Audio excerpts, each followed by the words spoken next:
어릴 적 할아버지께서 말씀하셨다. 할아버지의 꿈에 신선이 아기 호랑이를 안고 와서 맡겼다는 것이다. 자라면서 신선에 대한 동경을 한 적이 있었다. 할아버지의 꿈 이야기가 영향을 주었을 것이다. 그러나 어찌하랴 마음에 그리던 신선이 없다는 것을 알아버렸으니 이 나이 먹도록 호랑이처럼 용맹하지도 못하고 호랑이는커녕 토끼처럼 민첩하지도 못한 인생길을 걸어왔다는 것을 아신다면 할아버지는 틀림없이 실망하실 것이다. 내 나이 13살 때 아버지는 42살로 저 세상으로 가셨고 할아버지도 한 달 뒤 젊은 큰아들의 죽음을 슬퍼하시다 그렇게 떠나셨다. 기대와 다르게 나는 나의 부족함을 안고 살아왔다. 용모, 언변, 지능 등 특출한 것도 없어 자신감 없는 위축된 삶을 살아온 것을 뒤돌아보고 있다. 실로 짧지 않은 인생임을 새삼 느낀다. 나는 문득 나의 인생길 발자국 위에서 한 점을 발견하게 되었다. 그 점은 나의 위축된 마음으로 연결되어 있었다. 그리고 그 점이 나의 길을 만들었고 나를 만들며 끝없이 나를 만들어 갈 것임을 알게 되었다. 이제 나는 나와 같은 수많은 위축된 마음들에게 희망과 용기를 내도록 점과 알을 나누며 위로하고자 한다. 아마도 마음 이야기는 긴 어지러운 이야기보다 직접적으로 대면할 수 있는 선과 화두 이야기로 시작하는 게 좋을 것 같다. 우선 불교 신문에 연재된 벽암록을 가지고 마음의 점을 키워보자. 우선 알아야 할 게 있다. 모든 것은 상징성이라는 것이다. 사실 깨우침은 쉽다. 이해하는 것도 어렵지 않다. 다만 실천이 어려울 뿐이다. 실천은 생각한다고 해서 말한다고 해서 완성되어지는 것은 아니다. 부단히 점을 쳐야 하는 것이다. 우리나라 말은 참으로 훌륭하다. 어느 선사 말에 끄달리지 말라 했지만 나는 요즘 우리말에 끄달리고 있는 셈이다. 점은 시작이고 중간이고 끝이다. 모든 곳에서 점은 발자취를 찍어가고 있다. 점의 발자취는 점을 치고 있는 것이다. 강아지가 새끼를 치듯이 목동이 양떼를 치듯이 점을 낳고 기른다는 상징어이다. 점은 나이다. 나는 점이다. 나는 점을 찍어야 한다. 점을 쳐야 한다. 그래서 어찌 할 바를 모를 때 점집에 가서 점을 치게 되었을 것이다.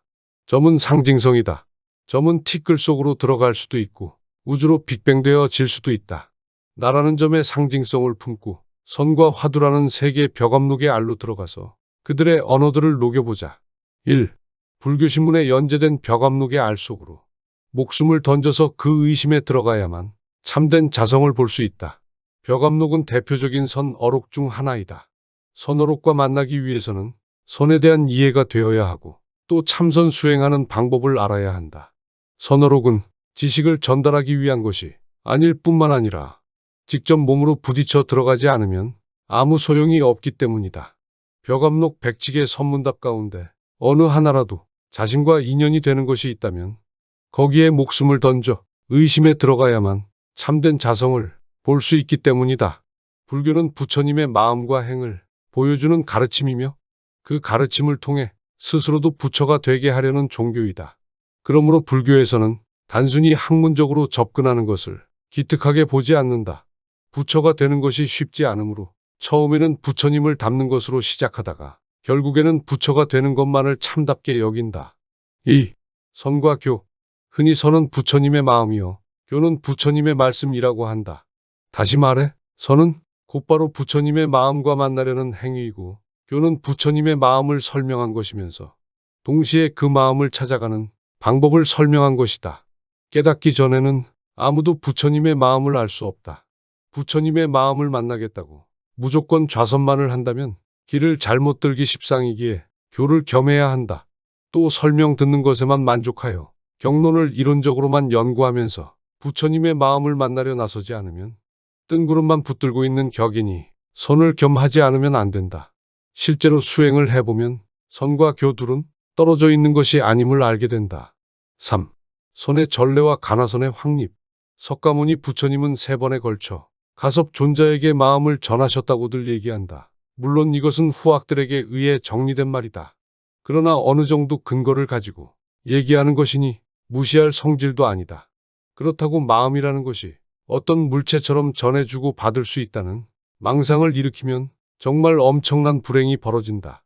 선이 부처님으로부터 비롯된다는 것이 말할 것도 없지만 우리에게 익숙한 것은 달마조사로부터 비롯되는 중국 선풍이다. 인도의 수행법이 사유의 성격이 강했다면 중국의 선풍은 직관적인 성격이 강하다고 할 수 있다. 물론 중국 선사들 중에도 사유의 성격이 강한 분들이 있긴 하지만 주류에서 벗어나 있다고 볼 수 있다. 우리나라도 직관적인 선풍이 강한데 비록 가장 뛰어난 방법이긴 하지만 단점을 꼽자면 접근하는데 어려움을 겪는 경우가 많다는 것이다. 그래서 요즘 일반인들이 사유의 성격이 강한 인도적 수행법을 더 쉽게 생각하고 따르는 경향이 나타나는 것이다. 하지만 이 방법도 분별에 떨어져 버릴 수 있는 단점이 있다. 달마 조사로부터 비롯되는 중국의 선풍은 점차 공안을 중시하게 되고 이윽고 그 공안을 참고하는 가나선풍이 형성된다. 어떻게 보면 가나선풍은 화두만 두고 사유가 붙을 자리를 없애버린 셈이다. 오로지 화두라는 의심뭉치만을 두는 것이다.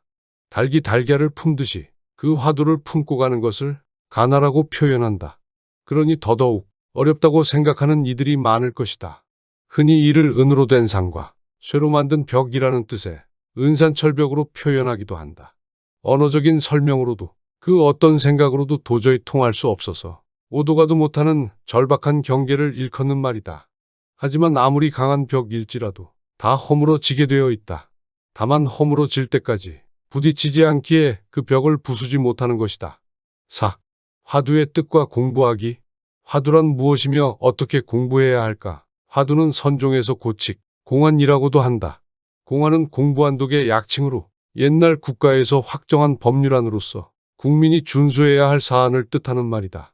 선가에서는 조사들의 말씀이나 문답 등 부처님, 조사님과 인연된 핵심적인 글귀를 수록하여 고칙 또는 공안이라 하고 선의 과제로 삼아 인연화두라고 했으며 줄여서 화두라고 한 것이다. 즉 화두는 스승들이 제자 또는 후학들에게 무엇인가 근본적인 것을 깨우쳐 주기 위한 역설적 언어나 행위를 일컫는다. 그러므로 사전적인 해석을 따를 것이 아니라 감춰진 핵심을 의심하며 추구해 가야 하는 것이다. 화두 공부에서 어떻게 해야 하는지 막막해하는 사람들이 많다. 여기 간단하게 단계를 설명해서 공부에 도움이 되도록 하고자 한다. 첫째로 화두에 대해 의심하는 마음을 일으켜야 한다. 간절한 의심이 없이 그냥 화두를 암송하듯 하는 것은 아무 효과가 없다. 의심을 일으키는 첫 단계는 법문을 듣다가 혹은 어록이나 경을 보다가 단어나 문장의 뜻은 알겠으나 숨은 뜻은 도저히 모르겠다고 생각되는 것을 택하면 된다. 도대체 이게 무슨 뜻인가? 혹은 왜 그렇게 말씀하셨을까로 시작하면 될 것이다. 정말로 참선 공부를 하고 싶다면 그 의문을 여기저기 물어보지 말고 직접 들고 나가 보라는 것이다. 공부를 계속하다 보면 의심이 모였다가 흩어졌다가 한다. 그래도 꾸준히 밀어붙이면 점차 의심이 하나의 덩어리가 되어 흩어지지 않게 된다. 비록 의심이 하나의 덩어리가 되긴 했지만 이것이 계속되지 못하고 자꾸 끊어져 버리는 일이 생긴다. 그렇더라도 포기하지 않고 집중하노라면 의단이 완전히 계속되는 단계에 이른다. 이때는 의심 덩어리만 남게 된다. 이 단계가 되면 자고 먹는 것도 거의 잊어버리는 몰입이 된다.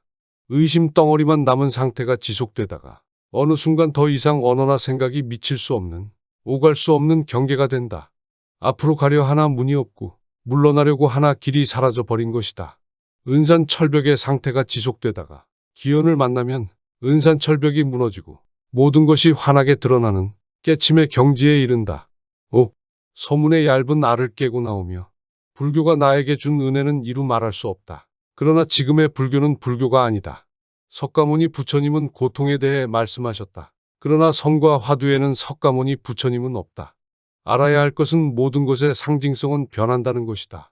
그러므로 초기 불교는 죽었고 진화했으며 석가모니 부처도 죽어서 근원의 세계인 빛으로 거듭난 부처임을 알아야 한다. 상징성을 모른다면 아무리 목숨 걸고 화두를 든다 해도 혼돈에서 헤매게 될 것이다. 사실 선도 화두도 미화되고 생각과 말로 덧칠해진 것이다. 기실 석가모니 부처는 말과 생각을 줄여 사셨을 것이다. 왜냐하면 말과 생각이 근원과 현실의 중간 지점에 있기 때문이다.